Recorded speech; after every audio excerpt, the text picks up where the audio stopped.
দিয়ে একটা অর্ডার করিয়েছে, যদিও তার রায় আমি মানি না।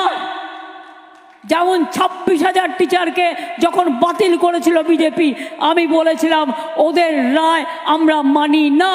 তেমনি বলছি আজকে যে রায় দিয়েছে, যেই দিয়ে থাকুন, নাম বলবো না, জাজমেন্ট নিয়ে বলা যায় বিজেপির রায়টা আমরা মানব না। ওবিসি রিজার্ভেশন চলছে, চলবে। এর উত্তরে আমি কি বলতে পারি? হাইকোর্ট একজন মুখ্যমন্ত্রী হাইকোর্টকে বলছেন আমি মানি না, এটা সাংবিধানিক সংকট হয়ে যাবে। হাইকোর্টকে আদালতকে আমরা বলবো ওনাকে বরখাস্ত করা উচিত, মুখ্যমন্ত্রীকে তো বরখাস্ত করা উচিত। উনি এটা বলতে পারেন না, সংবিধানকে উনি মানবেন না, পশ্চিমবাংলা মুখ্যমন্ত্রী থাকবেন, আইনের তোফা করছে, আইনের ব্যবস্থার উপরে চ্যালেঞ্জ করছে, এটা তো মানা যাবে না।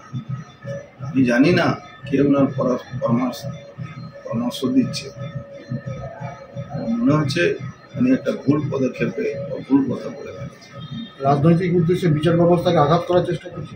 যদি এই কথাটা পাকিস্তানে কোনো মুখ্যমন্ত্রী বলতো, এরা মনে হচ্ছে কতক্ষণ মধ্যে জেলে ঢুকিয়ে দিত। এ তো ভাগ্যিস ভালো দেশের প্রধানমন্ত্রী মোদীজি আছে। সবাই প্রকাশ্য সভায় এসে সংবাদ মাধ্যমের সামনে প্রকাশ্য সভাতে, জনসভাতে এই কথা আমি সেই কথাটা বলতো, কাছে বলুক বা ঘরের মধ্যে মিডিয়াকে বলুক, কথা তো একই আছে। মিডিয়াকে বলা মানে তো প্রকাশ্যে বলুন। উনি যেটা বলেছেন এটা খুবই মানে কি বলা যাবে, দুর্ভাগ্যপূর্ণ কথা। একটা সংবিধানের শপথ নিয়ে সংবিধানের বিরুদ্ধে কথা বলা, মানুষকে ইমিডিয়েট বরখাস্ত করা। পশ্চিমবাংলাকে আগে পশ্চিমবাংলাই বানিয়ে দিন, তারপরে দিল্লি বা বোম্বে বা লন্ডন বানাবে। আগে পশ্চিমবাংলা যে সংস্কৃতি, যে কালচার, যে ইন্ডাস্ট্রি, আগে ওটাই ঠিক করে দিন, তাহলে দিল্লি বানাবে।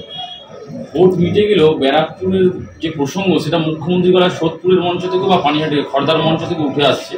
ব্যারাকপুরে যদি তার সরকার প্রতিষ্ঠিত হয় তাহলে তিনি নতুন কিছু ভাবনা চিন্তা করবেন।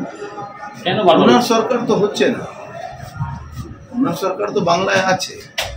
ব্যারাকপুরকে যদি উন্নয়ন করতে হয় তাহলে বাংলা সরকারকে করা উচিত।